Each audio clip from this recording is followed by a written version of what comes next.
Donc, comme vous avez entendu, Mmh. cette visio sera enregistrée et sera diffusée sur le site de la Fédé dans quelques jours.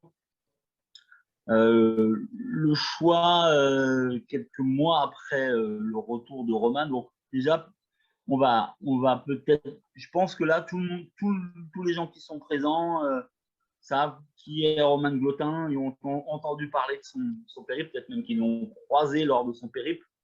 Hein, il n'y a personne là qui n'a jamais entendu parler du Tour de France de Roman Glotin parmi les visiteurs de ce soir. Enfin, donc c'est vrai que pour la Fédération française Jardin Nature et Santé, que Nicole et moi on représente ce soir en tant que membre du CA, c'était important qu'il y ait un temps partagé où on vous invitait à faire un peu pas une analyse, mais un retour, tout simplement, sur les observations de Roman lors de son périple à travers, je crois, plus de 40 jardins. On a regardé, à traverser à peu près 7 régions. Cette boucle insolite, parce que voilà, c'était une première, hein, cette idée de faire le tour des jardins thérapeutiques ou des jardins de soins, jardins de bien-être, plein de types de jardins différents. Mais on n'avait jamais eu une personne qui, pendant 3 mois, allait de jardin en jardin. Tous les gens qui sont là connaissent déjà quelques éléments sur ces types de jardins. Donc là, la discussion où Romane va nous parler de ses impressions, de son vécu, de ce qu'elle a pu voir. D'abord, on va se focaliser sur les jardins, sur ce qu'elle a vu, les gens, bien sûr, qu'elle a rencontrés. Et peut-être qu'après, dans un deuxième temps, on parlera plus du côté road trip. On parlera vélo, on parlera voilà, comment elle a construit son chemin. Et bien sûr, comme on n'est pas très nombreux, on va pouvoir être plus participatif et on va pas mal s'appuyer sur vos interrogations. Donc, Roman a pas mal d'images sur ces différents jardins. Donc là, voilà, vous allez avoir la main, ce sera encore plus pratique. Alors, Roman Glotin, qui êtes-vous? Faut commencer par ça, parce que si je dois dire mon CV, ça va être assez long. Non, non, non. Non, juste par rapport juste au Zoom en introduction, là, enfin, comme disait Manu, ce qui est bien quand on est peu nombreux, on peut aussi, enfin voilà, si vous avez des questionnements, c'était un peu le but de cette visio, d'être dans la discussion et l'échange. Voilà, que je déballe tout mon voyage, voilà, s'il y a des choses à approfondir ou autres, ou des questionnements, voilà, juste à pas hésiter. En tout cas, merci du coup d'être présent ce soir.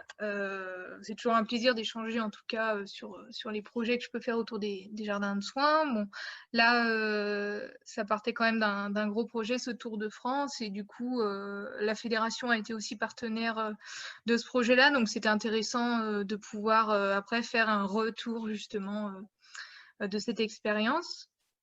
Du coup, au niveau de ma présentation, alors au niveau profession, je suis actuellement sur un poste d'éducatrice technique spécialisée.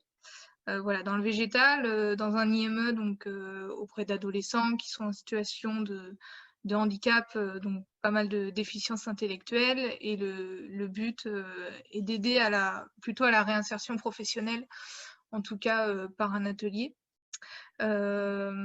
Mais alors de base, alors peut-être un peu dire les origines pour l'attrait du végétal. En général, alors bon, moi j'ai toujours vécu finalement dans un environnement qui était quand même très proche de la nature, en pleine campagne, voilà, avec un papa qui était aussi exploitant agricole. Donc je pense que cet attrait est venu assez naturellement depuis mon enfance. Et puis après, ça a été un peu le test de commencer des petits carrés de jardin, voilà, chez mes parents, de tester des fleurs, de tester différents végétaux par lesquels j'étais attirée. D'où ma conversion, donc ma formation vers un bac qui était plutôt axé sur l'agronomie et l'aménagement du paysage, donc au lycée Jules Rieffel à Saint-Herblain, qui est à côté de Nantes. Mais surtout, donc, à travers cette formation, donc moi, le but était de devenir paysagiste parce que voilà, j'étais vraiment passionnée de jardin. Mais je me suis rendu compte aussi que le paysage, c'est pas que toucher le végétal et c'est pas que aménager vraiment des jardins. Voilà, il y a tout le côté maçonnerie ou autre qui me déplaisait. Voilà, il y avait ce côté-là qui me déplaisait un peu dans la formation. Mais en tout cas, pendant ces 3 années de lycée, du coup, j'ai eu la chance qu'il y avait des éco-responsables. On appelait ça des éco-responsables, éco-délégués, donc des élèves qui participaient à des projets qui étaient en lien avec le développement durable. Donc, on avait un animateur, un chargé de projet en développement durable, qui nous accompagnait sur différents projets qui étaient en dehors des cours. Donc, ça pouvait être très bien sur de l'animation de ruches pour ensuite fabriquer le miel. Il y avait un projet humanitaire en Afrique. Il y avait tout un projet autour de culture, de tout ce qui est permaculture au jardin. Et il y avait un projet justement de jardin de soins, jardin thérapeutique, qui se nommait Jardin pour tous, parce que ce jardin, donc, qui était aménagé sur le terrain du lycée, faisait lien avec une maison de retraite qui était sur Nantes. Et donc le but des élèves bénévoles était de pouvoir mettre en lien le jardin, des ateliers de jardinage avec des personnes qui étaient en EHPAD, maison de retraite et qui pouvaient présenter alors pas mal voilà, tout ce qui est maladie d'Alzheimer avec des troubles cognitifs en plus pour certains. Voilà, donc tous les mercredis, on était dans ce jardin avec les personnes et en période hivernale, du coup, on se rendait dans la maison de retraite avec le végétal. C'était vraiment le but de pouvoir donner accès à ces personnes qui ont connu d'ailleurs le jardin autrefois, de pouvoir redonner un accès même en maison de retraite. Et donc voilà, et au bout de ces 3 années, en fait, je me suis dit, mais c'est génial. J'avais observé des comportements en fait chez les personnes enfin voilà, joyeuses. Il y avait vraiment un intérêt. Ils nous attendaient des fois 1 heure avant pour participer à cet atelier de jardin. Et je me suis dit, mais c'est quand même formidable ce que ça peut apporter finalement comme bénéfice le jardin, en tout cas auprès de ce public. Et à ce moment-là, donc le chargé en développement durable qui nous accompagnait au lycée sur ces projets m'a parlé de tout ce qui était hortithérapie, jardin thérapeutique, termes que j'avais jamais entendu parler. Donc j'ai commencé à faire mes recherches sur Internet et Ça, c'était il y a 2 ans, ça. Tes études, c'était il y a quelques années.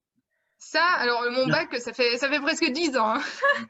Le bac, ça fait presque 10 ans. Donc le déclic, donc ça a été vraiment le déclic et je me suis dit, mais c'est enfin, c'est génial. Je suis passionnée de jardin. Voilà, j'avais longtemps hésité à travailler soit dans le domaine du végétal, soit dans le domaine de la santé ou du social. Et là, en fait, je découvrais quelque chose qui se complétait, qui alliait les deux.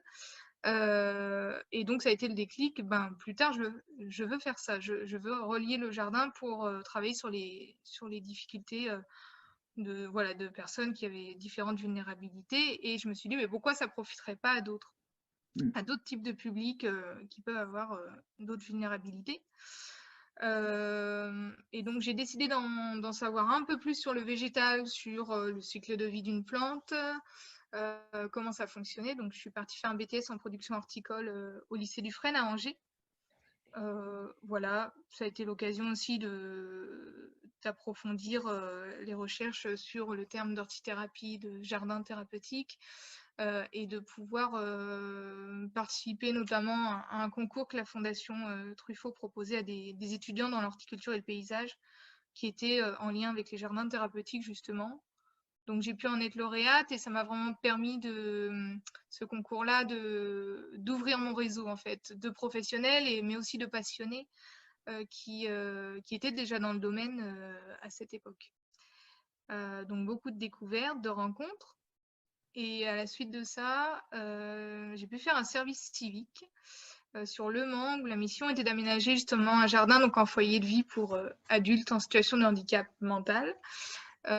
Qui relevait du domaine de la psychiatrie. Et donc là, il y avait tout à construire de A à Z. Moi, ça me permettait aussi de travailler toujours avec cet outil, ce médium qui était le jardin, mais avec une vulnérabilité qui était différente. Donc peut-être que voilà, les aménagements, l'animation aussi, elle est différente et c'est ça qui était intéressant. Et ensuite, j'ai terminé mes études il y a 4 ans, 3-4 ans, par une licence professionnelle dans l'accompagnement de publics vulnérables sur une licence en intervention sociale, donc à Tours, parce qu'il me manquait vraiment ce bagage de connaissances de la vulnérabilité, du handicap, de l'accompagnement et aussi de l'animation. Donc voilà, en tout cas, ça complétait vraiment bien avec mes études qui étaient plutôt dans le végétal et ça m'a confortée par ce déclic que j'avais pu avoir 10 ans avant et par cette passion voilà, qui était naissante. Donc Donc, voilà un petit peu pour les formations, expériences. l'idée du Tour de France, elle naît pendant le Covid, début du Covid, milieu du Covid, non? C'est une envie de bouger, de... Oui, parce que alors moi, de base, j'avais voilà, je me passionnais toujours pour ces jardins-là. Il y a eu le Covid et puis je pense que le Covid a été aussi un passage où la population en général a pris conscience en fait du bien-être que la nature et les jardins en général pouvaient apporter à notre équilibre psychologique, mais même moteur et surtout aussi social. Il ne faut pas oublier quand même que le jardin reste un endroit, un environnement où le lien social peut se créer et mais en tout cas, il y a eu une réelle prise de conscience et j'ai reçu beaucoup de messages, d'appels de personnes qui avaient envie de porter des projets de jardin à visée thérapeutique, alors soit dans leur institution, des médecins, des éducateurs, des professionnels de la santé, mais aussi des particuliers qui avaient envie d'aménager des jardins voilà, chez eux, sur un terrain, des idées de jardin pour ramener justement des publics dans le besoin qui venaient d'institutions et justement proposer des ateliers à médiation, enfin des ateliers de bien-être par le jardin. Et finalement, je me suis dit, bah mince, ces jardins-là sont pas forcément mis en valeur en France. Je pense qu'il en existe. Et c'est vrai qu'avec le réseau du coup qui s'est forgé au fur et à mesure des années, moi je connaissais, j'alliais des jardins à des noms. J'ai eu par mail, par téléphone des personnes voilà, qui échangeaient sur leur projet de jardin. Bon, après, je les ai juste vus en photo, soit par les réseaux sociaux, où on a juste pu échanger avec les porteurs de projets. Et du coup est venue l'idée de vraiment d'aller à la rencontre justement de ces jardins, des acteurs et des personnes qui ont pu les mettre en place, qui les utilisent et aussi rencontrer les jardiniers en général. Donc voilà, et c'est à ce moment-là qu'est venu de pourquoi pas faire un petit tour de France pour voir un peu les avancées dans ce domaine qui était en développement dû au confinement. Donc il y a eu voilà, l'idée est venue comme ça et après le vélo pour le côté un peu sportif, aventure qui pouvait plaire. Donc quand l'idée est venue, enfin voilà, le projet était vraiment de pouvoir le faire partager à un maximum de personnes pour montrer que ça existe et montrer ce qui se fait voilà, réellement. Donc auprès du grand public, mais aussi de professionnels dans le social, dans la santé, mais aussi dans le paysage et l'horticulture, voilà, ou Et, d'autres. et c'est vrai que c'était une chouette idée, ça, de panacher le témoignage sur des lieux. Bah, voilà, vous êtes nombreux là, à être présents, parce que je crois qu'il y a quand même pas mal de gens là qui t'ont vu passer, qui sont présents ce soir. Entre justement promouvoir ces lieux-là et en même temps sensibiliser des jeunes publics. Je crois que tu es passé dans combien de lycées tu es passé? Tu es parti d'un lycée agricole. Alors, je suis Dans... partie, oui, oui, oui. Je suis partie du lycée Jules Rieffet, donc un peu symboliquement, parce que c'est là-bas que toute l'aventure a commencé, entre guillemets. Et puis, ils ont été aussi partenaires par rapport à l'achat du vélo. Du coup, les éco-responsables actuellement m'ont beaucoup aidé aussi pour faire le trajet de ce Tour de France et puis on pas mal aussi communiqué. Alors au total, au niveau des lycées, je sais plus, il y en a eu presque 10 en fait où je suis Oui. passée pour pouvoir intervenir auprès d'élèves qui se formaient en enseignement agricole, voilà, pour partager déjà ce voyage, mais aussi dire que tout ce qui est autour des jardins à visée thérapeutique, ça existe, ça se fait de plus en plus.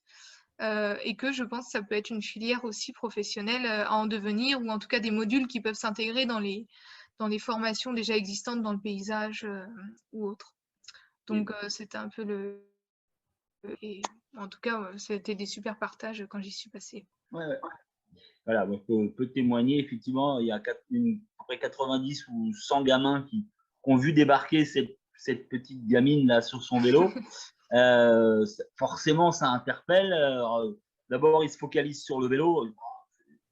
C'est un vélo électrique, en fait, c'est de la triche. Et après, ils comprennent quand même qu'elle fait plusieurs milliers de kilomètres, qu'en plus, elle fait des vidéos et qu'en plus, elle fait des reportages. Donc, ils se rendent compte que c'est un truc puis, enfin, moi, un an après, il y a pas mal d'élèves que ça. Bon, pas un an, j'exagère, c'était il y a 8 mois. Le temps passe vite, mais pas tant que ça. Donc, ouais, voilà, c'est vrai que c'était vraiment un événement assez marquant, je pense, dans tous les lycées que où tu as pu t'arrêter. Ça, Oui, parce ça que a interpellé les gamins. Oui, et puis je rentrais dans l'amphithéâtre avec le vélo, tant qu'à faire. Donc c'est vrai qu'on cassait un petit peu les, Les les codes, codes. ouais. Ouais, ouais, c'était ça. Et ce que tu disais aussi, le fait que ça soit un vélo électrique, ça a beaucoup interpellé, questionné. En tout cas, je me suis fait beaucoup charrier sur avec cet outil-là, mais le but était vraiment de pouvoir aussi gérer la fatigue qui a été permanente par l'itinérance, en fait. Ouais. Beaucoup. Si on parle un peu jardin, parce que là, je crois qu'il y a plein de gens qui. Bon, en plus, en ce moment, là, on est fin novembre, on commence plus trop à être au jardin. Toi, tu as traversé la France à partir du 15 mai, c'est ça, hein, donc, là, quand même, belle période pour voir les jardins, entre le 15 Ouais. mai et début juillet. C'est les moments où les jardins, normalement, donnent de leur superbe. Donc, tu as vu des jardins dans des institutions, voilà, Mazurel, les Mélisses. Alors, là, je vais citer des noms de jardins que vous connaissez peut-être pas tous, mais voilà, il y a quand même pas mal de gens là qui j'imagine, ont déjà entendu parler de ces lieux-là. Donc, dans des institutions, dans des milieux fermés, ça peut être voilà, des EHPAD, des centres hospitaliers, et puis à d'autres types de jardins, dans des milieux ouverts, dans des associations, dans des jardins partagés, par exemple, où on vient faire du soin dans le jardin partagé. Comment tu... Alors, tu peux pas résumer l'esprit de ces lieux-là, Ouais, mais c'est dur. ouais, c'est pas évident. Comment tu caractériserais un petit peu ces jardins? Qu'est-ce que tu as pu y voir comme ambiance paysagère, comme type de végétaux, comme type Ouais. de qualité de jardin que tu as pu Ouais. rencontrer? Je vais peut-être pouvoir essayer d'imager avec des Oui, photos du coup de jardins qui sont en institution, mais aussi en dehors, extra-institutionnels.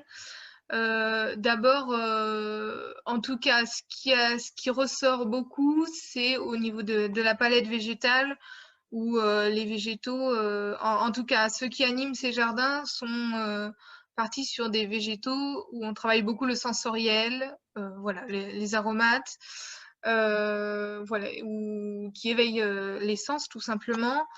Ça restait quelque chose de commun. Après, j'ai découvert des jardins aussi, enfin tout ce qui est au niveau, alors je vais essayer de partager l'écran, au niveau de l'aménagement, voilà, qui crée des ambiances très très différentes. Et du coup, alors ce qui est rigolo, c'est que alors moi, dès que je voyais en fait le jardin à première visu, euh, je me plongeais directement dans une ambiance et ça permettait aussi, faut savoir que aussi le jardin est quand même un espace, un lieu de création et directement on pouvait un peu cibler entre guillemets la personnalité des jardiniers en fait, parce que le jardin exprime beaucoup un peu cet effet miroir que les personnes qui s'en occupent reflète. Si je vous parle donc d'un jardin donc en dehors d'une institution, alors on en a parlé dans une dernière visio, donc le jardin des Mélisses qui est quand même assez Ah, ça y est. médiatisé. Là, C'est ça bon? fonctionne. Là, c'est bon. Ah bon, d'accord, ok, bon, tant mieux. Alors pour parler du jardin des Mélisses, du coup, j'ai rencontré donc, qui est à Saint-Étienne, donc dans un centre hospitalier, donc dans le domaine de la psychiatrie, en tout cas sur le pôle adulte, qui est un jardin en institution. Alors là, par exemple, à première vue, on peut voir le long les ganivelles. Alors les ganivelles, elles sont très présentes dans beaucoup de jardins. C'est vrai que ça apporte un esprit assez cocooning. Ça permet de cloître aussi le jardin, mais de façon assez douce. Et c'est vrai que dans ce jardin, donc c'est un jardin qui est mi-clos, donc il y a des ouvertures sur chaque côté, donc ça permettait au niveau de la psychiatrie de ne pas être complètement dans l'enfermement, ce qu'on peut retrouver à l'intérieur de l'hôpital.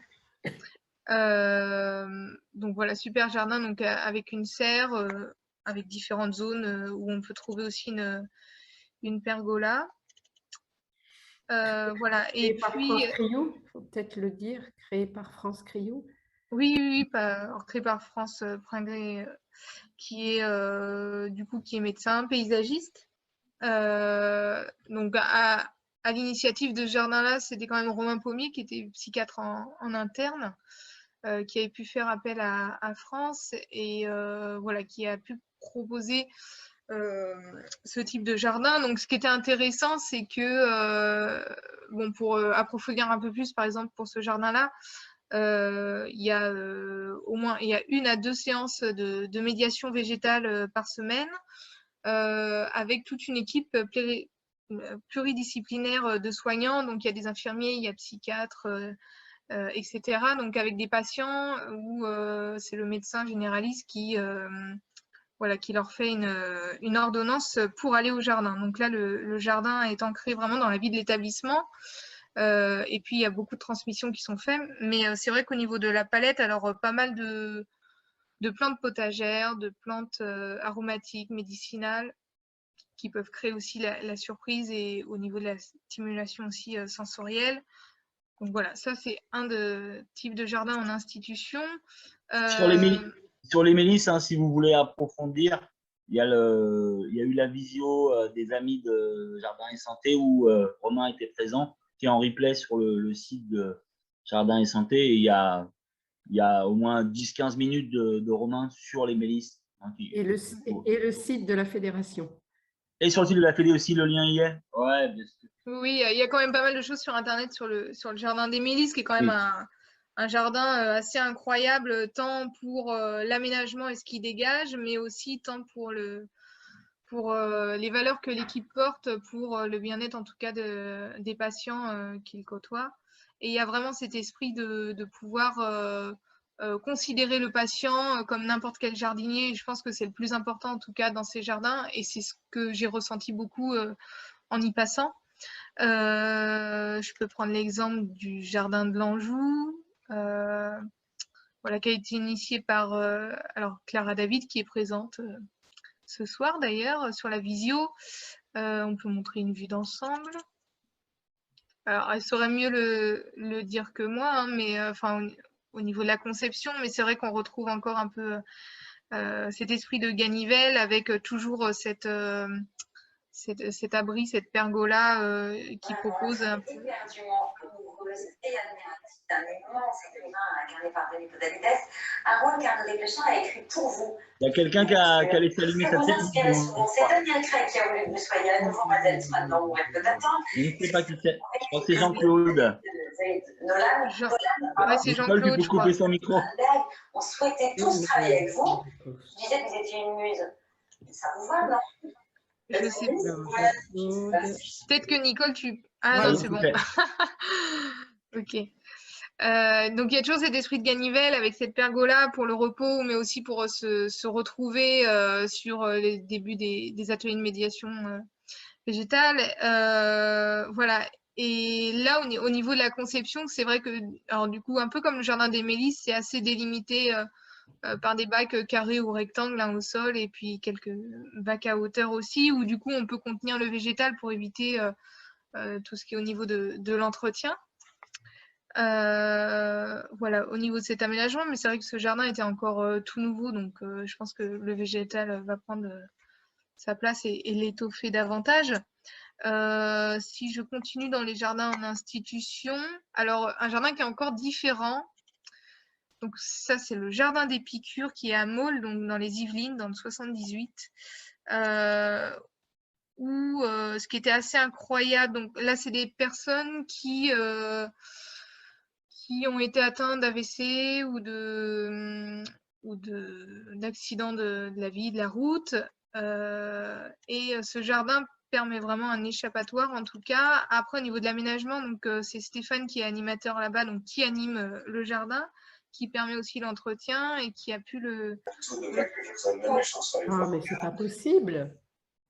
qui peut voilà, du coup le co-construire, enfin qui a pu le co-construire du coup avec les personnes sous différentes zones. Donc il y a tout ce qui est au niveau des rosiers, des fleurs, voilà, il y a un jardin forêt, il y a la présence aussi de ruches, voilà, il y a des allées en sable compacté qui restent assez étroites, mais ils n'ont pas spécialement de fauteuils roulants à faire passer. Voilà, c'est un jardin qui restait très cocooning, c'est le genre de jardin où quand on rentre, on fait waouh, mais aussi par les valeurs. Donc voilà, il y avait un poulailler en plus. C'est vrai qu'au niveau de l'animal, ça se complète quand même bien avec le jardin.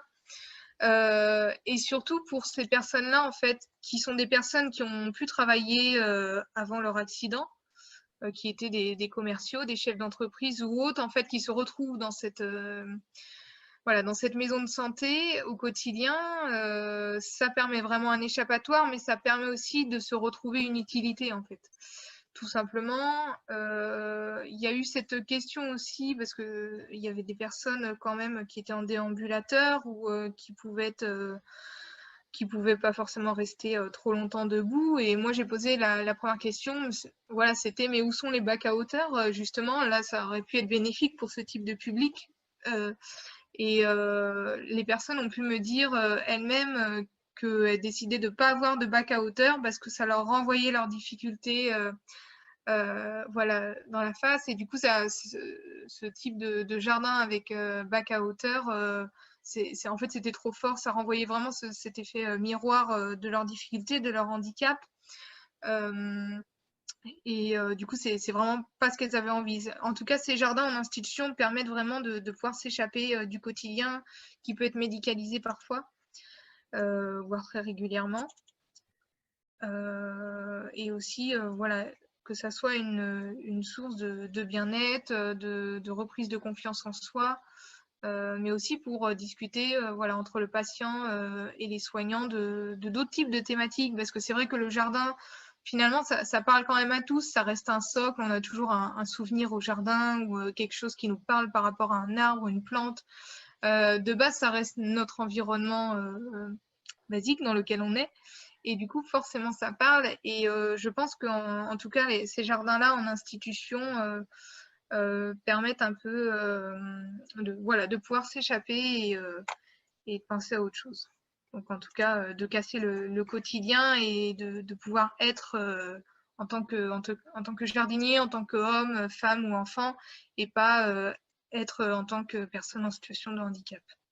Donc voilà, ça c'est un jardin assez fabuleux. Si je pars sur des jardins qui sont en dehors des institutions, hors les murs, hors les murs. hors les murs, voilà. Alors là, il y a encore tout le. Moi, je trouve que ça prend aussi tout son charme, ces jardins-là, parce que là, on permet de vraiment de se couper encore plus de l'institution, parce qu'on y sort et on va dans un autre lieu avec une autre personne qui vous accompagne, voilà, qui peut avoir la silhouette de jardinier, de jardinière et qui vous accompagne sur des séances. Si je parle du jardin passerelle, du coup, à Brive, que Manu, tu connais bien. Moi, c'est le type de jardin un peu coup de cœur où je suis rentrée, même si j'avais une rage dedans d'ailleurs à ce moment-là, c'était horrible, et il pleuvait des cordes. Mais quand je suis rentrée en tout cas dans ce jardin, ça a été un grand waouh. Tant par l'explosion des végétaux qui pouvait y avoir, au niveau de la diversification et de la biodiversité en fait que ça pouvait renvoyer. Ça faisait pas du tout jardin à l'abandon, c'était vraiment l'esprit, bah voilà, c'est un jardin qui vit, ça se sent. Il y a plein de types choses qui sont mises en place au niveau du mobilier. Alors, le bois est quand même très, très présent dans les jardins. Voilà, mais on peut voir que l'allée n'est pas forcément entretenue. Et c'est vrai que je trouve que c'est pas dérangeant aussi de laisser place un peu à la nature, à ce qu'elle peut nous faire découvrir. Et on peut être surpris aussi dans les animations par les animateurs voilà, qui peuvent faire des ateliers auprès de public par un atelier qu'ils peuvent avoir prédéfini et en fait qui va nous emmener complètement ailleurs parce que le patient aura découvert cette plante, aura observé qu'il y a cet insecte ici et pourquoi. Et c'est un peu la magie que peut apporter ces jardins-là, justement, voilà, dans la surprise et un peu des surprises qui sont un peu illimitées, en fait. C'est ces jardins-là qui peuvent être des carrefours illimités et qui peuvent regrouper justement des personnes qui ne pourraient pas forcément se rencontrer, je pense, par le travail ou par l'école ou autre, mais en tout cas le jardin permet ce socle commun pour rencontrer des personnes qu'on ne côtoierait pas forcément au quotidien. En dehors des institutions, donc il y a le jardin des murmures de Magali aussi. Alors j'ai juste un concept paysager que j'ai rencontré dans beaucoup de jardins et que je trouve très intéressant pour le côté un peu spontané, naturel qu'on peut y retrouver. Donc voilà, ces grandes bandes enherbées où on a juste à passer la tondeuse pour faire des allées. Je trouvais que c'était très très reposant. Donc là, un jardin, Magali, qui accueille des personnes qui ont été ou qui sont atteintes de cancer, hein, surtout des femmes au niveau du cancer du sein, mais aussi des personnes en burn-out, hein, si j'ai bien retenu, quand j'y suis passée. Et puis, vous voyez, il y a ce petit cabanon qui est au fond du jardin qui permet justement de se retrouver. Donc, en fait, ces allées donnent envie. Parfois, parfois, quand dans ces jardins, vous avez ces allées justement qui sont tondues dans de la bande enherbée, on ne voit pas forcément le bout et du coup je trouve que ça donnait l'envie en fait d'aller découvrir au bout de cette allée en fait qu'est-ce qu'on pouvait y trouver. Voilà, donc un jardin très naturel et qui fait aussi ses effets. Si je vous parle de d'autres jardins, alors il y a un jardin clé aussi où j'ai été assez scotchée, c'est le jardin des Sept Sens. Alors le jardin des Sept Sens, c'est à Saint-Martin-la-Patrouille, dans l'est de la France, qui a pas mal de mobilier. Donc là, par exemple, en fer forgé. On peut retrouver aussi derrière plutôt voilà, des caisses engrillagées plutôt avec de la pierre. On retrouve du bois.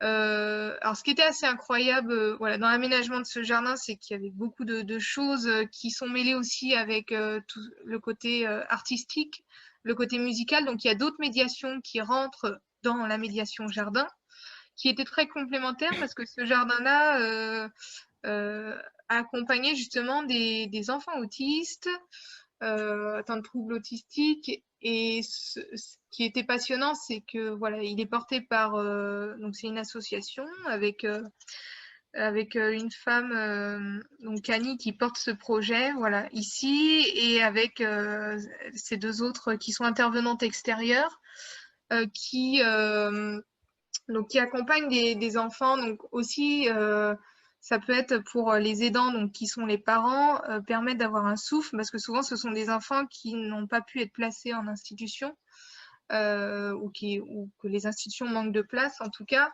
Et du coup, pendant les vacances, il y a énormément de demandes pour venir faire ces activités au jardin, qui peuvent être donc la plupart du temps à la journée. Et ce qui est assez incroyable, c'est que ces femmes, bon, voilà, elles connaissent très bien le handicap de l'autiste et elles mènent ces ateliers vraiment à merveille. Le jardin est assez spacieux. Et ce qui est intéressant, c'est que voilà, ça répond vraiment à une demande de la société, en tout cas due au handicap et à l'épuisement des parents. Donc, ce que je disais, la demande est très forte pendant les vacances et en plus, ils ont des locaux pour accueillir la nuit pour l'hébergement. Donc voilà, c'était un vrai plus, mais après c'est toujours au niveau du financement de ces ateliers où ça peut être compliqué. Mais en tout cas, les parents étaient prêts à payer le prix qu'il fallait, en tout cas parce qu'il manque aussi de tout ce qui est au niveau de l'inclusion du handicap dans la société, par exemple dans les centres aérés ou centres scolaires. il y a des enfants qui sont refusés à cause de leur handicap qui est trop compliqué à gérer, où il faudrait du 1 pour 1. Donc voilà, les jardins aussi, en dehors des institutions, peuvent répondre à une demande qui est encore peu existante dans la société. Il y a les jardins de l'humanité en dehors des institutions aussi, donc à Saint-Vincent-de-Tyrosse, dans les Landes, qui accueille tout type de public, qui était passionnant par l'histoire en fait que dégage ce jardin. Donc Estelle, elle était ancienne enseignante d'histoire et ça se ressent vraiment dans ces jardins, avec des plantes médiévales qui sont assez remarquables, voilà, qui ont des goûts très différents et surprenants. Et c'est vrai que quand je suis arrivée dans le jardin, j'ai été bercée tout le long de la visite, où elle m'a fait découvrir. On change de zone, on découvre encore d'autres choses, d'autres types de mobilier, d'autres types de plantes. On est sans cesse dans la surprise et à la découverte, et c'est ce qui m'a beaucoup plu en tout cas dans ce jardin qui était.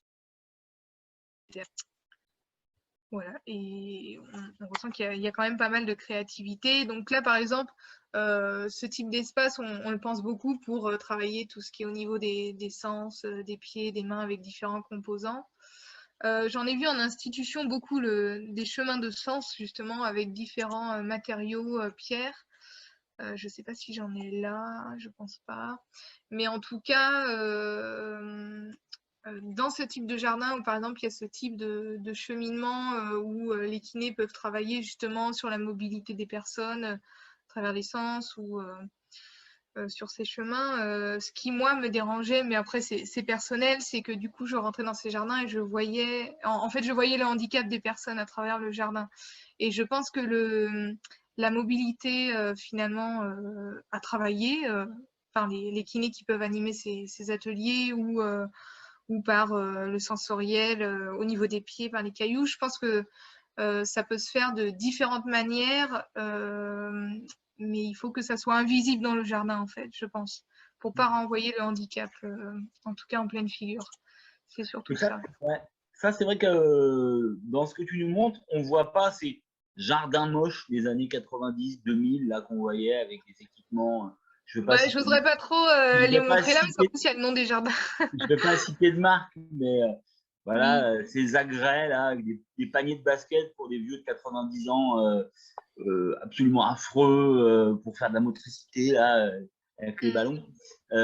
Ça, Oui, mais en fait, je suis tombée dans ce type de jardin, mais moi, ce qui m'intéressait, c'était de savoir pourquoi ça avait été aménagé de telle manière. Et c'est vrai que du coup, c'est vraiment par zone. Bah, tel là, on peut travailler l'ouïe, là, on peut travailler la vue, là, on peut travailler, enfin, oui, la vue, le goût, l'odorat. Je pense que dans un jardin, en fait, même si ces zones-là sont appelées pour travailler sur ce sens, on en développe plein d'autres. En fait, le jardin ne fait pas travailler que sur les 5 sens par zone, en fait. Dans une zone où normalement ça a été pensé pour travailler l'odorat, forcément qu'on va travailler plein d'autres choses. Mais c'est dommage, j'ai pas les photos d'un jardin que je voulais vous montrer qui est assez un jardin moche? Allez, tu pourrais me un peu balancer quand même. un Il peu un n'y a pas jardin un jardin moche. moche? Et non, j'ai pas de jardin moche là. C'est dommage d'ailleurs. Euh, Moi, il y a une chose qui m'intéresse toujours, c'est de savoir si à chaque fois tu as ressenti ce soin pour le vivant dans les jardins. Tout à l'heure, tu parlais de lieux où il y avait une très forte biodiversité, où vraiment ça te sautait au visage. Et j'imagine quand même qu'il y a d'autres endroits où c'est beaucoup plus aseptisé, où c'est d'abord le soin apporté aux patients, et donc du coup le jardin il faut qu'il soit un peu trop net, non? Tu l'as pas? Ouais, si, alors où c'était du coup très cadré, les végétaux étaient délimités, mais je pense que souvent dans ces jardins, alors pour les jardins en institution, on a beaucoup peur de l'entretien. Ça, je l'ai remarqué, l'entretien fait peur énormément et du coup, souvent on clôture pas mal. Après, dans les jardins, donc après, les animations pouvaient être très bien menées, mais on ressent quand même le pur soin en fait thérapeutique. Alors même si c'est des jardins à visée thérapeutique où où le but est quand même d'atteindre des objectifs détaillés en amont, voilà, pour répondre à tout ce qui est, je sais pas, hein, ça peut être anxiété, ça peut être travailler sur la concentration, sur la détermination, la valorisation. Ça restait très très cadré. Et puis d'autres, des jardins où vraiment les ateliers, les activités se laissent, l'animateur va se laisser bercer par la surprise que peut apporter le jardin auprès des patients et du coup comment le patient va se comporter à ce moment-là pendant l'activité.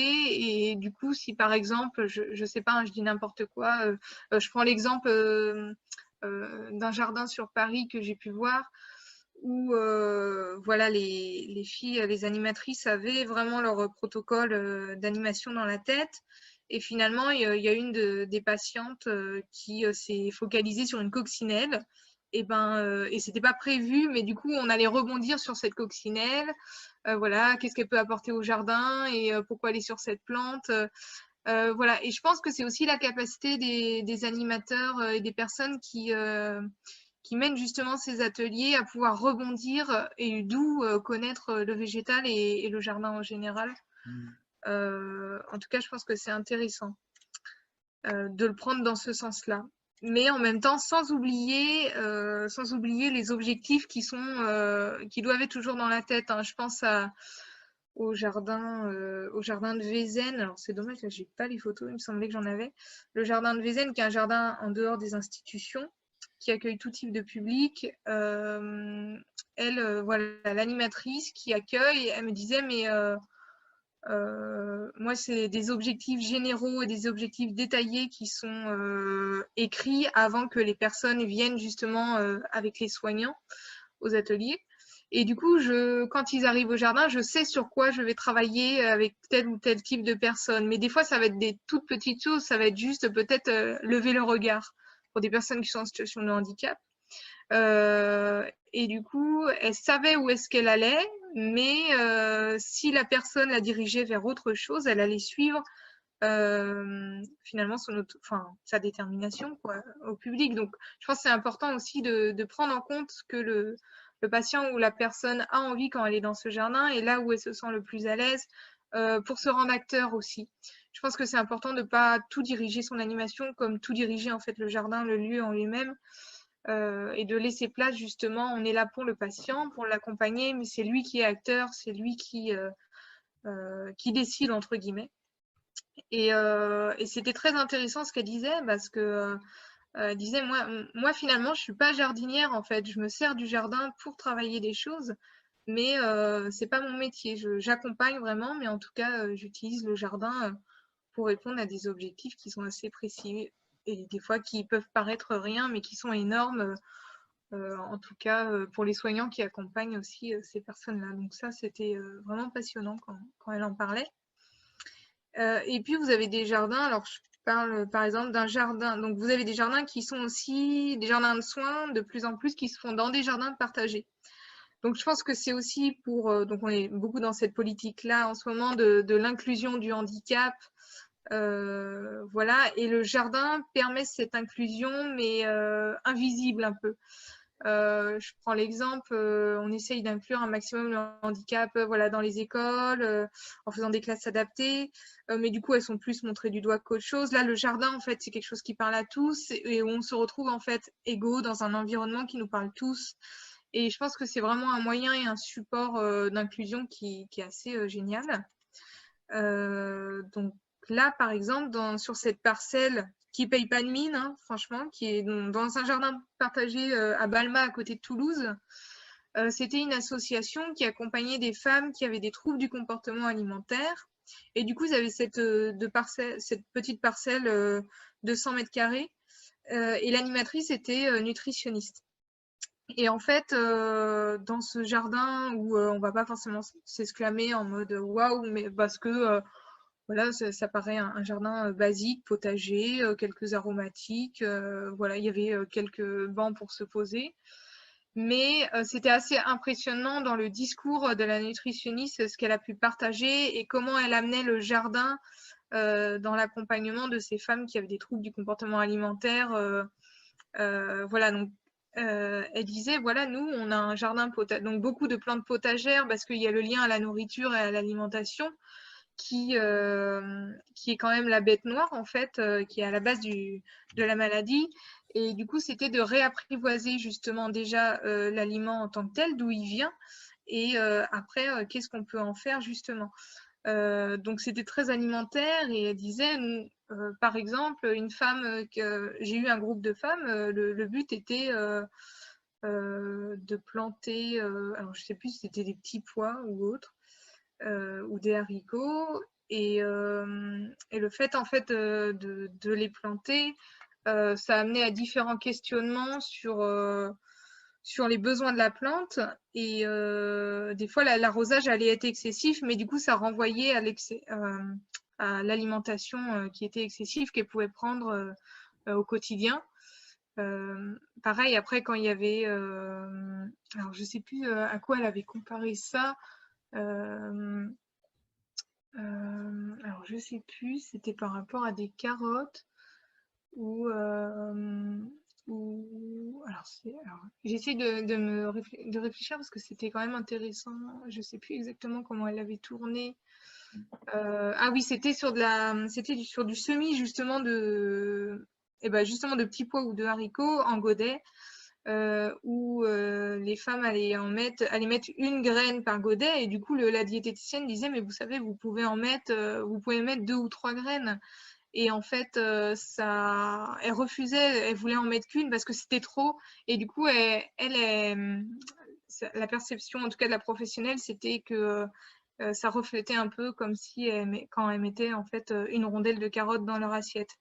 Donc en fait, le jardin permet aussi cet effet miroir et de la maladie en fait. Et du coup, c'est essayer de réapprivoiser le jardin de cette manière jusqu'à ce que alors la maladie peut pas forcément disparaître comme ça, mais en tout cas qu'elle s'atténue.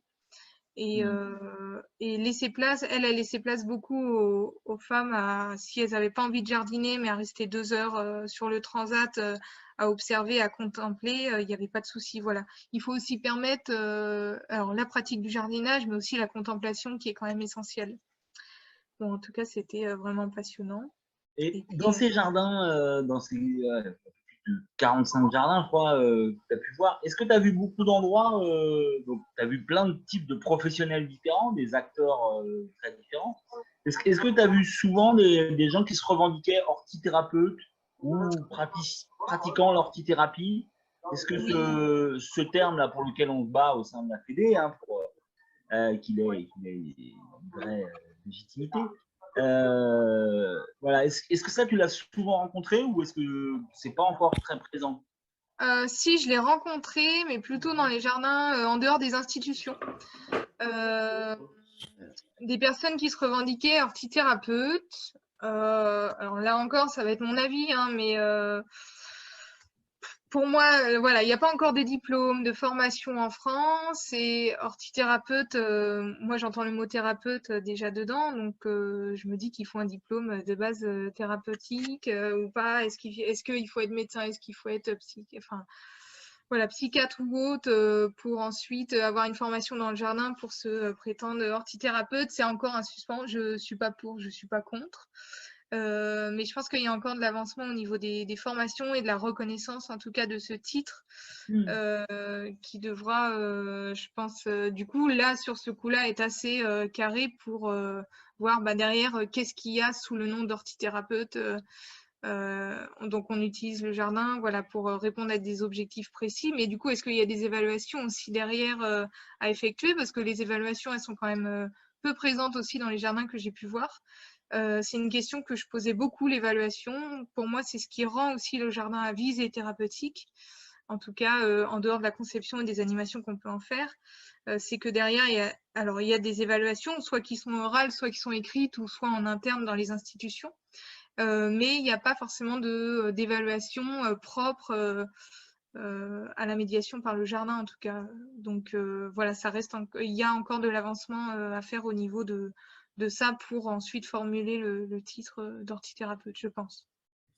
Mais sans aller jusque dans cette histoire de diplôme ou quoi que ce soit, C'est juste savoir à peu près dans ces jardins, est-ce que le terme il est fluide, quoi. Voilà, je pratique l'ortithérapie sans forcément être orthithérapeute. Bah oui, enfin alors moi quand je l'ai rencontré, je savais ce qu'il y avait derrière ce mot-là. Après, il faudrait poser la question et tester à des personnes qui n'y connaissent rien du tout en jardin de soins ou jardin thérapeutique pour voir si ça leur parle aussi. Alors peut-être davantage aujourd'hui parce qu'on utilise quand même pas mal ce mot-là et voilà, il devient accessible. Mais c'est vrai que si j'y pense, il y a 10 ans, quand j'ai découvert ce que c'était un jardin thérapeutique et que je parlais d'orthithérapie,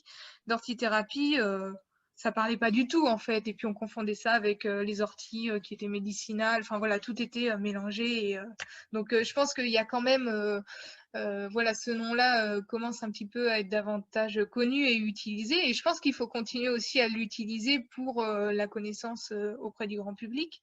Mais c'est qu'est-ce qu'on y met derrière, et je pense que tout le monde n'est pas aussi d'accord sur qu'est-ce qu'on met derrière le titre d'orthithérapeute et sur qu'est-ce que c'est l'orthithérapie. Voilà, les définitions aussi divergent auprès de personnes que j'ai pu rencontrer, donc ça reste encore assez flou et je pense qu'il y a encore ces termes-là à définir dans les années à venir si on veut venir vraiment à une reconnaissance de ce titre en tout cas. Sur les jardins, on va peut-être commencer à passer un peu la parole aux visiteurs, aux invités. Puis après, on parlera vélo et on parlera voyage et paysage peut-être. Mais voilà, c'est le moment. Ouais, Monsieur Desmar est content, là, je vois, j'ai prononcé le mot vélo. Non, mais plus sérieusement, voilà, voilà, sur tout ce qui vient d'être dit sur les palettes végétales, sur les matériaux, sur les ambiances paysagères. Si vous avez des questions, alors comme on est peu nombreux, vous n'êtes pas obligé de les rédiger. On va voir assez facilement les questions à l'oral, c'est quand même un peu plus agréable que les questions écrites, moi. Oui, aussi. Mais si vous êtes plus à l'aise avec l'écrit.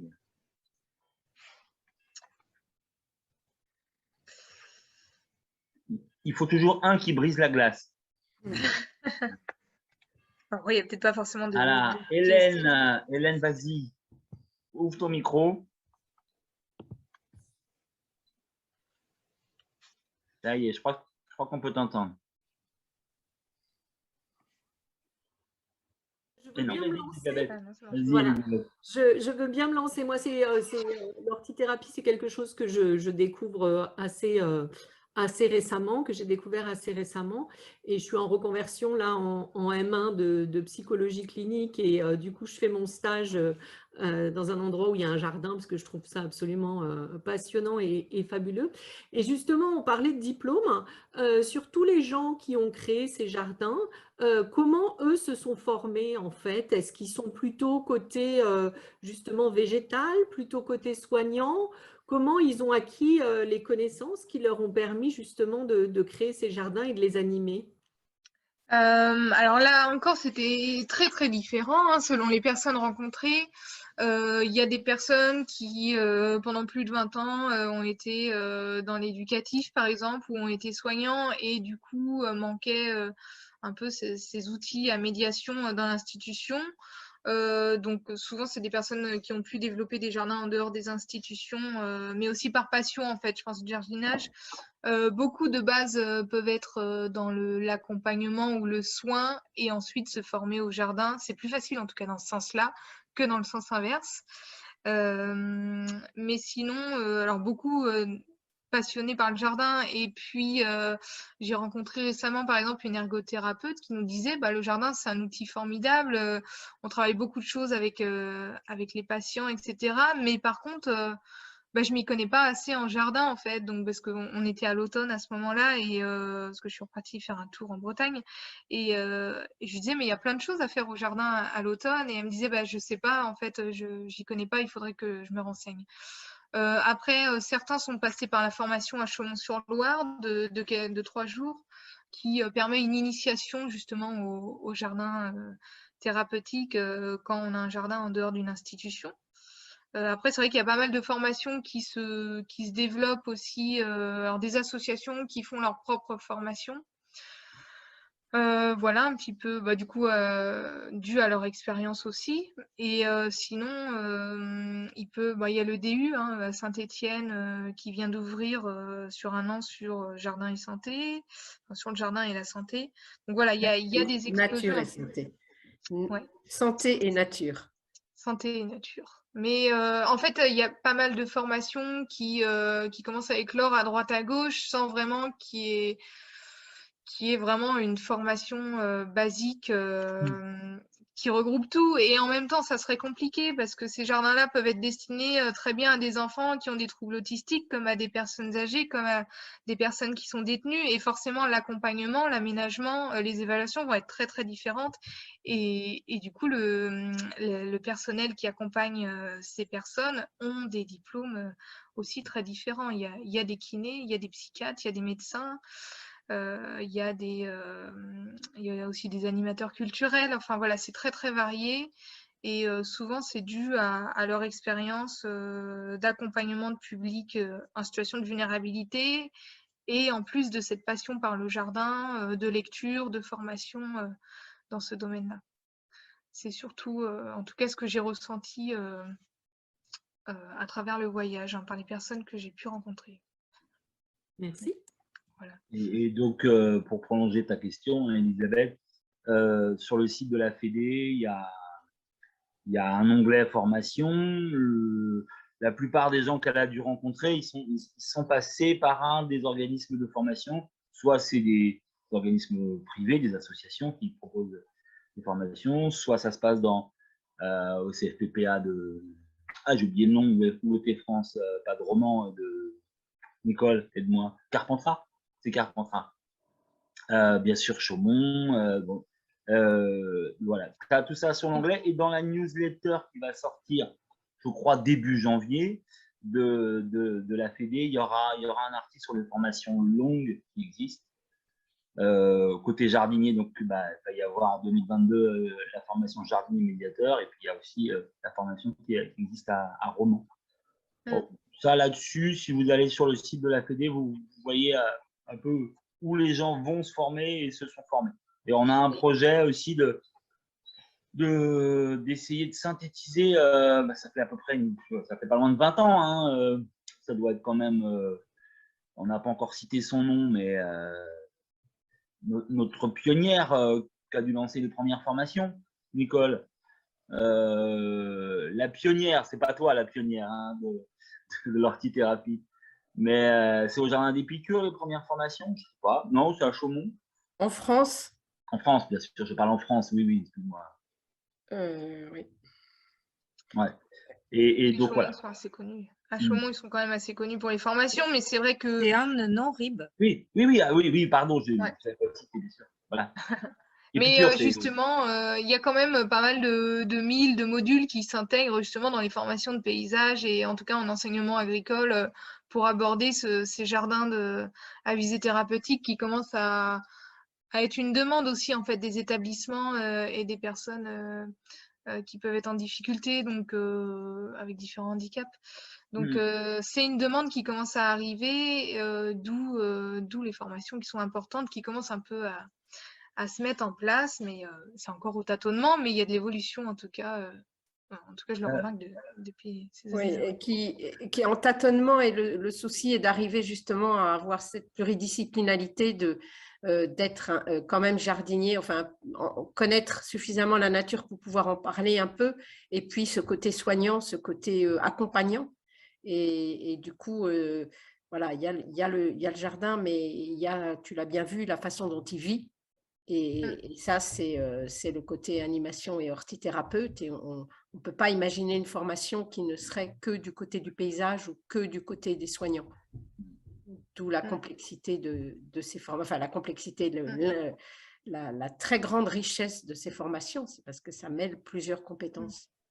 Bon, après, c'est vrai que dans tout ce qui est hôpitaux ou autres, maintenant, ils essayent de trouver aussi des intervenants extérieurs pour faire les animations autour du jardin ou autre.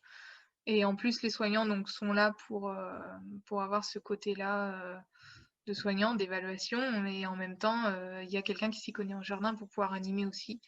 Donc, je pense qu'il y a pas mal de partenariats aussi à faire avec les expériences, les savoirs et les formations des uns et des autres. Voilà, ça s'est fait aussi, ça, ce côté-là. Mais je pense qu'il y a quand même un jardin assez clé là-dessus. Et le centre hospitalier Théophile Roussel, qui est dans les Yvelines, justement, où voilà, Didier, directeur des soins, s'est quand même battu pour que Jérôme soit reconnu jardinier médiateur auprès du ministère de la Santé, qui ait une fiche de poste voilà, sur ça. Et où Jérôme est à mi-temps, voilà, en tant qu'animateur, jardinier médiateur, et en même temps travaille et participe aux réunions pluridisciplinaires des soignants. Parce que voilà, le jardin est vraiment considéré comme une médiation et est inclus en tout cas dans la vie de l'établissement et l'accompagnement des soins des patients et en lien avec l'équipe soignante. Donc c'est très intéressant. Et oui, bah, ça doit être unique en France. Hein. Oui, bon, en tout cas, c'est le jardinier seul qui participe aux réunions. Mais je pense que c'est... Bah, si vous connaissez d'autres endroits où des jardiniers sont à ce point-là intégrés dans l'équipe de soins, c'est ça, oui. On est preneur de témoignages. Et il y a des moi, méthodes je me permets, oui. à Chaumont, mais dans l'Ain, c'est Haute-Savoie, il y a justement, c'est une structure pour les autistes. Justement, il y a les personnes qui font médiation animale et puis il y a du jardin où justement la personne, elle est intégrante aux soins. Elle fait partie de ça. Il faut que je retrouve exactement là où c'est, mais je vous le ferai passer en message derrière. Très bien. C'est un centre de jour ou c'est une institution où les personnes sont... C'est une institution, les personnes y sont à l'année. Il y a 24, je ne sais plus combien d'autistes, enfin de personnes avec des troubles autistiques. Et c'est une structure où ils sont hébergés toute l'année. D'accord. Et donc, il y a... c'est Chaumont, mais je ne sais plus lequel, il y en a plein des Chaumont. Alors, ça doit être Chaumont en Haute-Marne, sûrement. Non, c'est Savoie. Savoie. C'est Haute-Savoie, ouais. Haute-Savoie, ok. Ah ouais. Ouais. Je vous remettrai ça en message derrière. Faut que je cherche les noms. Volontiers, oui. Ouais. Et à Saint-Étienne, il faut quand même dire qu'au Jardin des Mélisses, il y a aussi une vraie dynamique et implication des soignants dans le jardin. Donc, voilà, jardinier médiateur, c'est une chose, mais quand les soignants eux-mêmes ont du temps et sont dans le jardin, c'est aussi, ça se trouve aussi... Oui, il y en a beaucoup. Hein. Enfin, c'est vrai que le jardin des Mélisses, c'est assez clé où l'équipe soignante est très impliquée et ça roule. Il y a des transmissions. Enfin, c'est ce enfin, moi, c'est ce que j'ai ressenti, une réelle passion en fait des soignants en fait par le jardin et par l'envie vraiment d'accompagner leurs patients à travers ces médiations au jardin. Mais il y a eu quand même cette discussion où le jardin repose complètement sur les épaules des soignants et où ça peut être compliqué.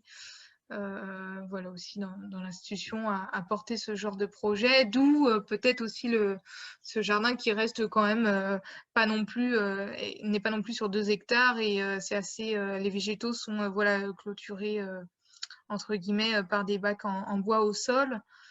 Pour éviter justement d'avoir trop d'entretien. C'est vraiment ça qui fait peur quand, en tout cas, les jardins reposent sur les équipes des soignants dans les jardins en institution, parce qu'il n'y a pas que le jardin dans l'accompagnement des patients, quoi. C'est ça aussi.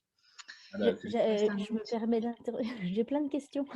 Oui, vas-y, Marie. Alors déjà, j'ai retrouvé, c'est le FAM. C'est un FAM et ça s'appelle la Ferme des Roches et c'est à Chaumont en Haute-Savoie. Voilà.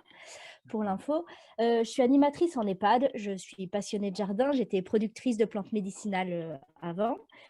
Et du coup, j'ai mis en place des bacs parce qu'en effet, c'est vraiment plus simple et ça se transporte là où on a besoin pour faire un peu de jardin avec les résidents. Sachant que les résidents sont quand même de plus en plus dépendants et pour aller se déplacer loin, un endroit qui serait le plus adapté, c'est compliqué en vrai. Donc voilà, moi j'aimerais bien créer un vrai jardin thérapeutique. Par contre, je me sens un peu seule au niveau des équipes. Est-ce qu'il y a des structures qui peuvent aider justement à faire un travail qui fédère l'équipe autour de ça, pour conceptualiser aussi le jardin de façon pratique, que ce soit un lieu de vie. Voilà, comment faire? Vous avez peut-être déjà parlé de ça avant, mais je suis arrivée un peu Non, après. non, Que dire? Il y a plein de choses. Ouais. Il y en a qui font aussi du conseil en jardin de soins. Bon, voilà, après, il faut faire aussi la différence de ça, parce que ça devient aussi une grande mode. Donc, et puis après, je pense que ouais, c'est vrai que quand on se sent seul dans l'équipe, apporter ça. Alors, je sais pas au niveau de la direction si, enfin, si déjà l'idée a été émise et si il y a eu un accord, une envie de la direction là, sur ce projet. Bah, par principe, oui. Après, mon Ouais. cadre de santé est pas génial, du coup, c'est un peu compliqué. Bon, j'espère qu'il nous écoute pas ce soir. Non, je pense pas non plus, mais voilà, il est plutôt à mettre de la discorde plutôt qu'à rassembler, donc c'est un petit peu compliqué en ce moment pour monter des projets comme ça, mais c'est quand même quelque chose qui me tient à cœur, voilà. Oui, parce que après, c'est vrai que c'est de se faire aider aussi, voilà, par des étudiants qui sont dans le paysage, peut-être pour aider sur la conception. Ah, ouais. Voilà, et peut-être voir avec un service civique qui peut être missionné là-dessus et qui peut peut-être aider sur le lancement de ce projet. Mais après, c'est vrai qu'il y a tout ce qui est au niveau de la pérennisation du jardin qui reste un point clé pour les années à venir, une fois que c'est lancé. S'il n'y a pas le soutien de la direction ou de l'équipe, ou qu'il n'y a pas un intervenant extérieur, quelqu'un qui, enfin voilà, une équipe qui soutient ce projet, qui accompagne, bah, c'est compliqué, quoi. C'est toujours la Ouais. complication quand c'est en Et institution. puis, ouais, en plus, en animation, il n'y a pas que ça à faire non plus, ça intéresse pas non plus tout le monde. Et Mais, voilà, mais c'est vrai que moi j'ai rencontré, alors j'avais pu aménager un jardin en service civique sur Le Mans dans un foyer de vie. J'y suis retournée pendant mon tour de France. J'ai été vraiment surprise que ça soit toujours en place, parce que à l'époque, en fait, l'équipe était beaucoup plus motivée que ça, à part une ou deux personnes. Et donc il y a une AMP qui a repris le projet avec les résidents, et moi quand je les ai re-rencontrés, elle me disait, mais je m'y connais pas plus que ça en fait en jardin, mais je le fais pour les résidents parce que c'est important et ça fait partie de leur accompagnement, de valorisation, de l'autonomie, et le jardin permet de travailler sur ces choses-là. Donc en fait, c'est pas forcément à l'équipe soignante de dire j'aime ou j'aime pas le jardin. C'est un support qui est utilisé, qui est là dans l'institution, et il faut s'en servir pour en tout cas répondre à des objectifs qui sont prévus en amont, quoi. Ça fait vraiment partie voilà, du projet de l'institution. Donc, mais c'est vrai que c'est compliqué, en tout cas, quand Et l'équipe n'est quand même pas motivée. le conseil que tu as donné, Romane, à Marie, près de chez toi, il y a un lycée agricole, il y a un CFA, un CFPPA, avec des filières qui aiment bien travailler sur ce champ-là, pour aller faire du chantier école, pour aller faire, même avant le chantier école, une étude de site, des travaux qui vont préfigurer un éventuel jardin. Souvent, ils le font à très faible coût, et Ouais. puis surtout, ils apprennent beaucoup sur place. Donc voilà, n'hésite pas à chercher près de chez toi des établissements où il y a la filière aménagement paysager. Ok. Voilà. C'est vraiment Émilie qui est là aussi. Juste voilà, pour compléter, on témoigner. cherche chaque année des projets, en BTS notamment ou en licence. Chaque année, on cherche des projets de jardin. Donc, c'est vraiment des choses que l'on recherche chaque année. D'accord, bah c'est bon à savoir. Je Parce peux qu'en essayer de me fait, renseigner ouais, de ce côté-là. c'est un super support d'apprentissage pour les étudiants, même pour ceux qui ne vont pas du tout aller vers cette thématique-là. Quand tu travailles dans ce type de thématique, bah, ça les touche beaucoup plus. Nous, c'est aussi pour ça qu'on est plusieurs profs de lycée agricole assez passionnés pour ça.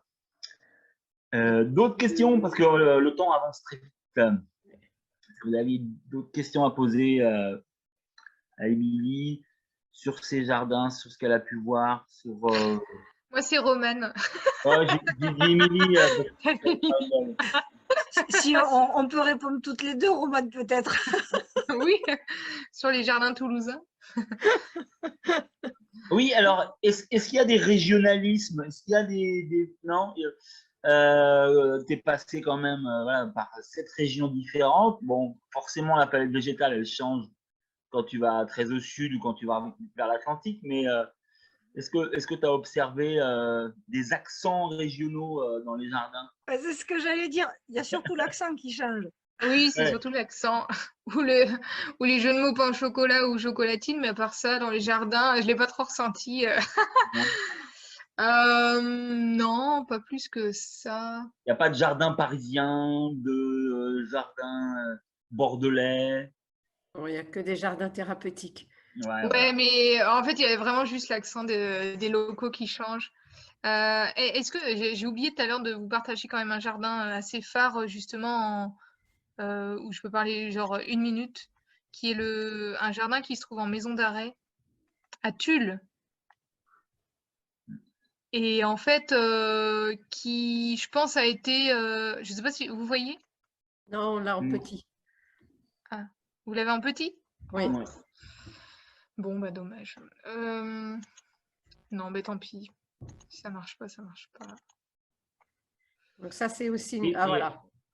Ah oui. Voilà. Parce que, enfin, je trouvais cette image assez forte et je pense que c'est l'un des jardins dans le Tour de France qui m'a le plus marqué, alors tant pour le public que pour l'ambiance que la maison d'arrêt aussi peut renvoyer. Et en fait, il y a juste cet écrin de verdure qui redonne de la vitalité et vraiment de l'espoir aux personnes détenues. Et j'ai pu aussi les rencontrer, échanger avec eux et c'était assez formidable parce que voilà, il y avait le lien avec la cuisine qui était fait, mais il y a aussi la transmission quand ils sortent de la maison d'arrêt qu'ils font auprès de leurs enfants, parce qu'il y en a qui avaient des enfants. Voilà, sur quelque chose qu'ils ne connaissaient pas plus que ça avant et qui permettait de leur faire passer le temps, mais aussi de faire du lien et voilà, qu'au niveau social, ça leur serve quand ils sortent de la maison d'arrêt. Donc voilà, c'était un petit coup de cœur. Et sur le site de la Fédération, ceux qui sont intéressés par ce thème des jardins pour les prisons, vous avez notre partenaire Greenling qui a travaillé depuis 2 ans sur les jardins en prison et vous avez un livre blanc des jardins pour les prisons qui est vraiment magnifique pour ceux dont le sujet s'intéresse à ce sujet.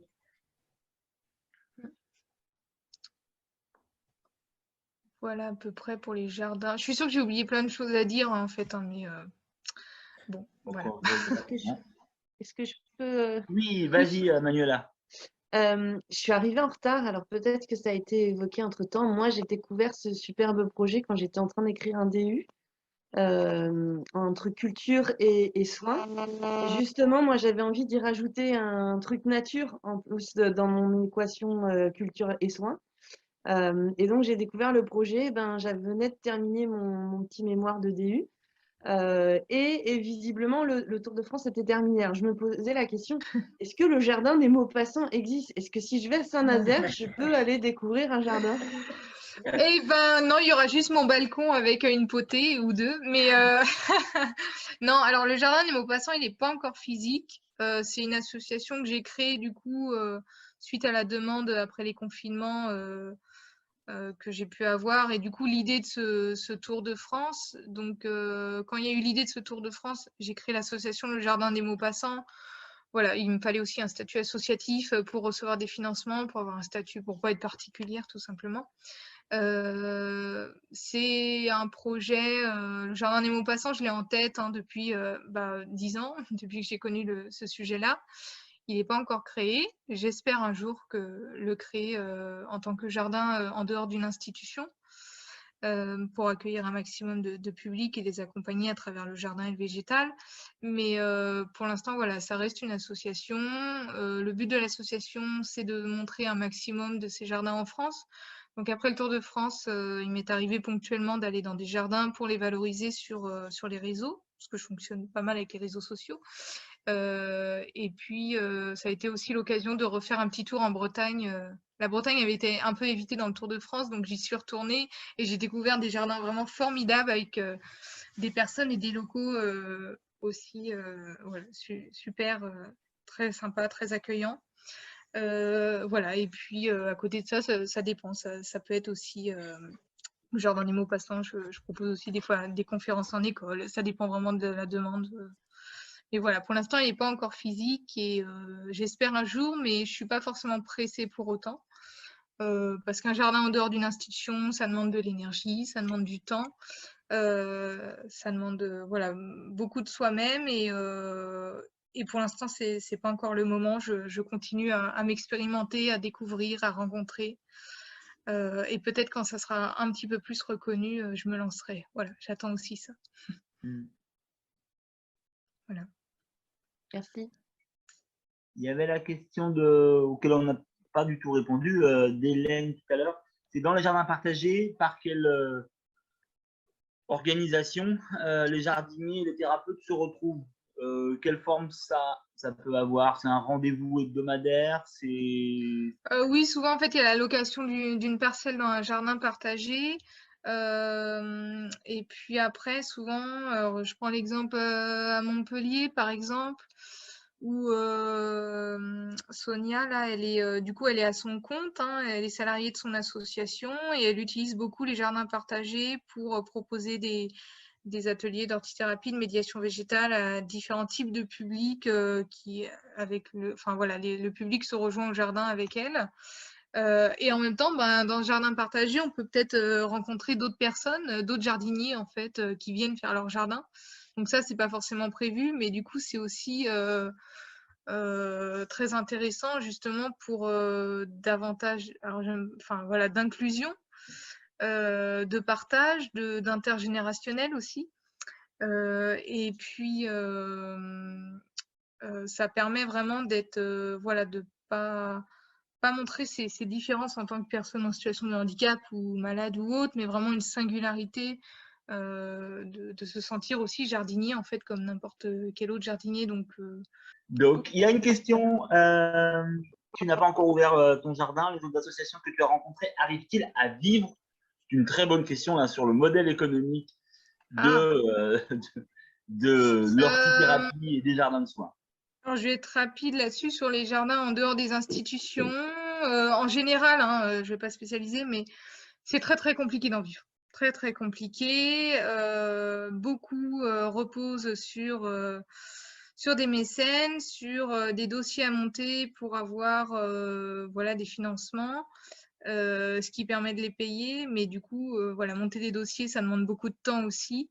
Et les organismes, les institutions ne sont pas encore prêts à mettre l'argent qu'il faut pour des ateliers de médiation végétale ou d'ortithérapie dans les jardins. Il y a juste un jardin où j'ai été surprise, où elle se faisait payer directement par les institutions, mais son jardin était adapté tout public. Donc notamment au fauteuil roulant, ce qui lui permettait d'élargir en fait la demande.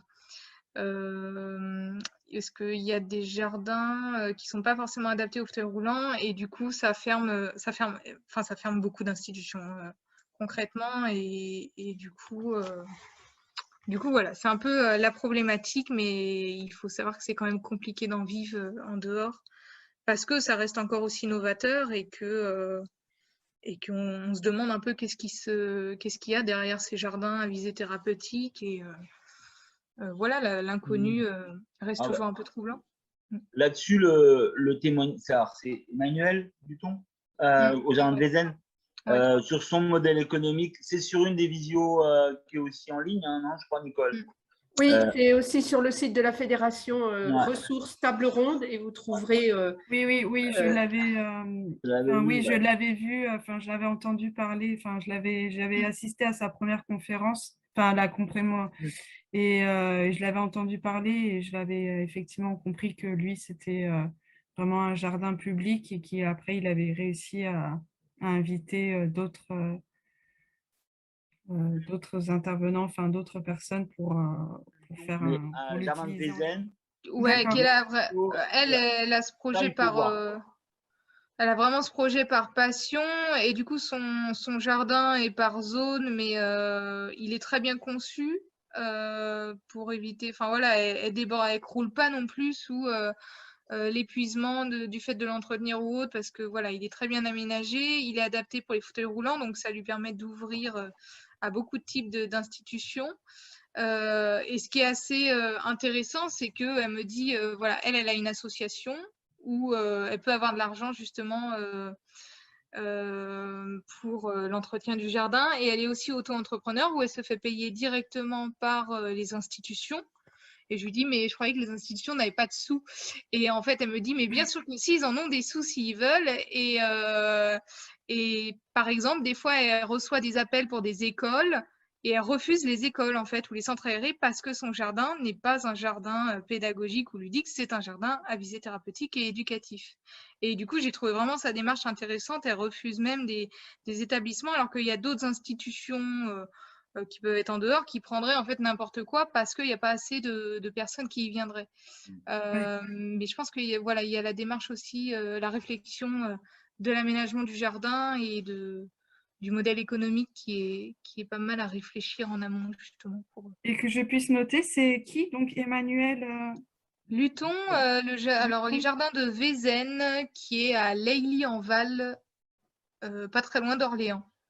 Qui est donc sur le site de la Fédération française Jardin, Nature et Santé. Oui. Regardez l'onglet ressources et les tables rondes.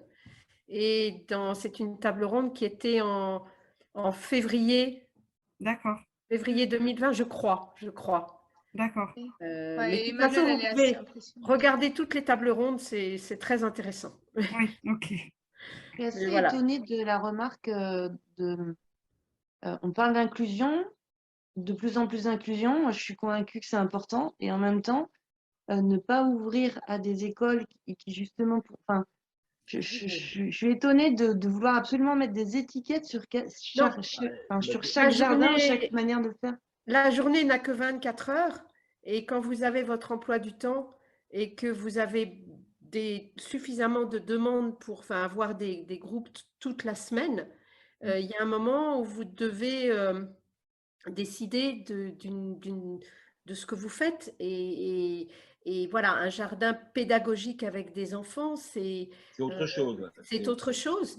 Et cette personne l'ouvre pour des personnes fragilisées.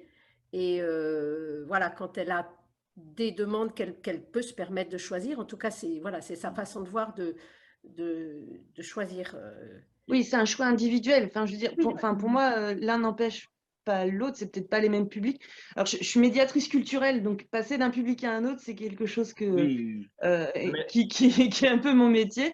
Et donc, c'est pour ça que moi, je suis un peu étonnée de vouloir absolument mettre autant d'étiquettes sur les jardins.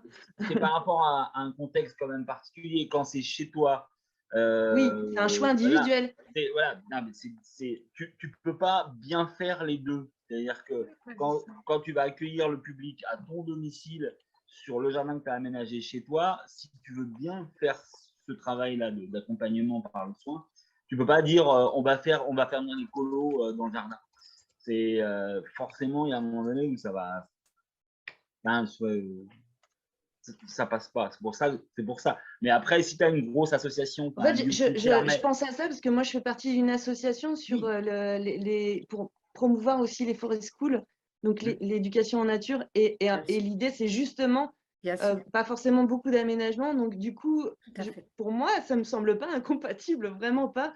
Et effectivement, c'est des plages horaires, c'est des choix par rapport à l'occupation du lieu. Et mais la question ouais, bon, bref. Oui, en fait, moi, elle me disait, je ne saurais pas forcément quoi. En fait, elle me disait, c'est pas mon métier. Voilà, moi, c'est pas mon métier d'accompagner des. Voilà. L'éducation des enfants, c'est pas. Voilà. Voilà. Elle, c'est des publics qui sont en situation de vulnérabilité et elle a les compétences pour les accompagner sur différentes choses à travailler.